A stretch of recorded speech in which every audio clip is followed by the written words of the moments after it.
You're watching AI TV. I'm Tembekile Mkhototo, still speaking to the various people attending this year's AI Africa Expo at Sandton Convention Center. Day one today is a 2-day gathering where multiple conversations will be happening. Exhibitors also showing off their various products and innovations throughout these 2 days, and we'll continue to hear and show you, in fact, as much as we can from what is on display here.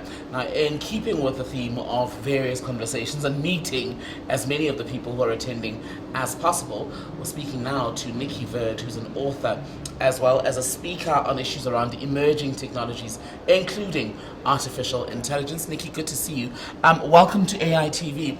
Talk to me about your presence here and how you see what is happening at AI Expo Africa linking to what you do on the daily. Absolutely. My presence here, I absolutely love it. This is probably the third time I'm attending the conference, and I happen to know Nick from other areas of work. Yes. So this is for me, this is very interesting, a place to be, because again, I call myself an independent AI researcher.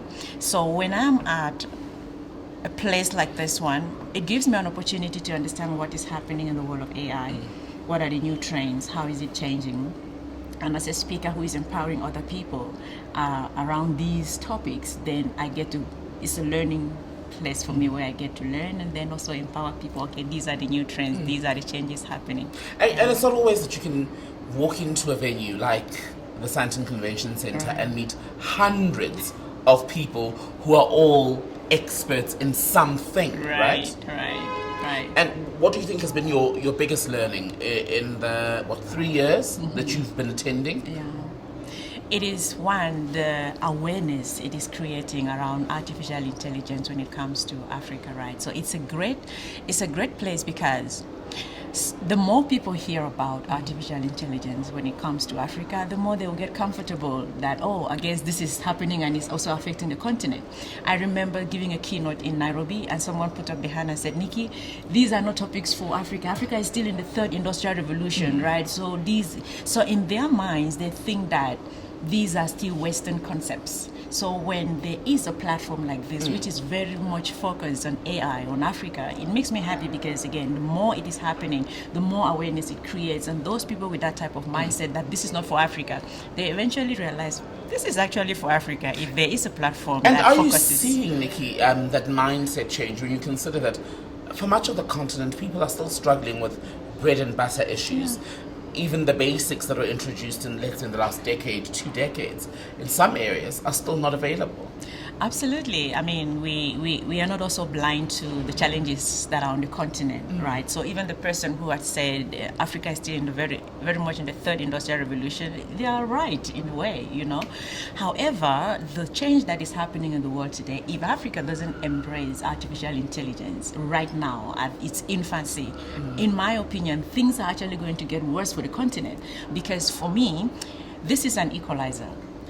We as a continent don't have so many of the legacy technologies to get rid of, and we are blessed. We are a continent blessed with so many problems. It therefore means that if we can use AI, artificial intelligence, effectively, it can solve some of the problems that the continent is facing. Cheaper, it can solve it cheaper. It can solve it more efficiently. It can solve it faster.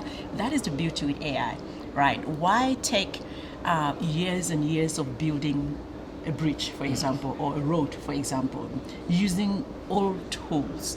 Why not use artificial intelligence or technology? It's also or important, 3D isn't it? printing. And I don't know if you agree that even in placing the many problems that we have as the African continent, that the solutions will ultimately have to come from among us, right? Yes. Because we've been talking about the history of the continent, be it colonialism, etc. What the continent also doesn't want, especially when you speak to the young innovators, is a scenario where someone comes from abroad and they come swoop in with a technology, take all the profits and leave. It's happening. It's happening. If you look at the tech giants, even platforms like Facebook and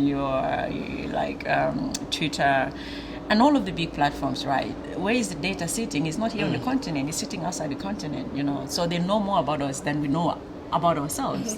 Marketers are using these platforms to market. They know more about us than we know about ourselves. So it's actually happening, sadly.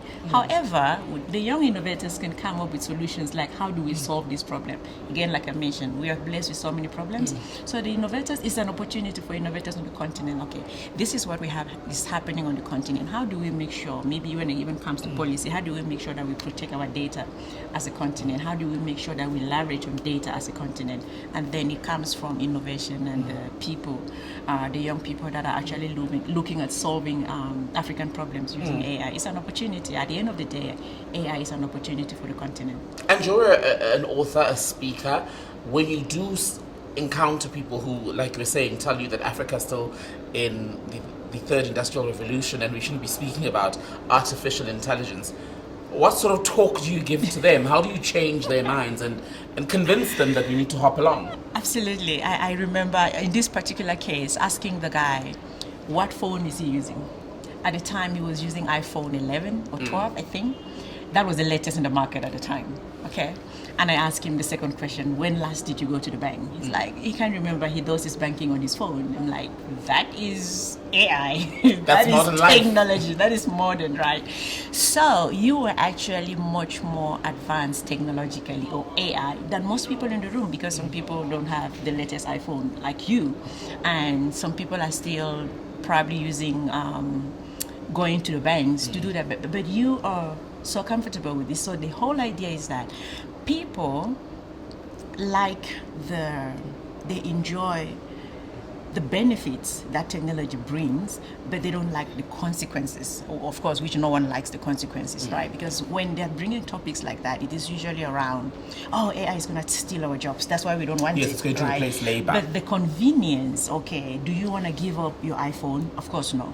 Do you want to give up banking on your phone and go to an actual branch? Of course, no. Do you want to go stand queues and getting a taxi, or do you want to touch a button and a taxi comes to your door? Of course, I want to touch a button and a taxi comes to my door. So we want these benefits, but what we don't want, when they are denying it, what they're actually saying is a coded language. What they're actually saying is that we want the technology, but we don't want the consequences. However, we cannot take one and leave the other. We'll have to run with it together. Yes, I was going to say, yes. With our context in Africa, where people are still largely unskilled, I mean, in the context of South Africa, that's still a reality, right? Yeah. We don't have the highest education levels. The thing that innovators are grappling with now, and even big corporates, is how do you introduce innovation, new technology, while still keeping in mind the fact that you've got a large population that is dependent on the system for employment?